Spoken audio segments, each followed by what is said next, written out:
దేవుని పిల్లలగుటకు మనకు అధికారం ఇచ్చినటువంటి ఆ క్రీస్తు మనల్ని ఏం చేస్తారంటే, యోహాను సువార్త 17వ అధ్యాయంలో, నీవు నాకు ఇచ్చినటువంటి వారంట. ఎవరు నాకు ఇచ్చినటువంటి వారు? నీవు నాకు ఇచ్చినటువంటి వారు. ఎవరోళ్ళు? ఈ లోకములో ఉన్నటువంటి వారు. తండ్రి, నీ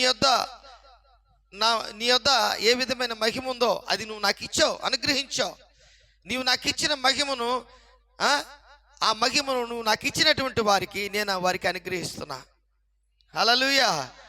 నేనును మీరు ఏకమైనట్లుగా, బాగా గమనించండి, నేనును మీరును ఏకమైనట్లుగా, బాగా ఆలోచించండి. నేనును మీరును ఏకమైనట్లుగా అంటే యేసుక్రీస్తు ప్రభుల వారు తండ్రితో చెప్తున్నాడు, నేనును మీరును ఏకమైనట్లుగా నాకు ఇచ్చిన వారితో కూడా మనము ఏకమై ఉండాలని కోరుకుంటున్నాం. దేవునికి స్తోత్రం.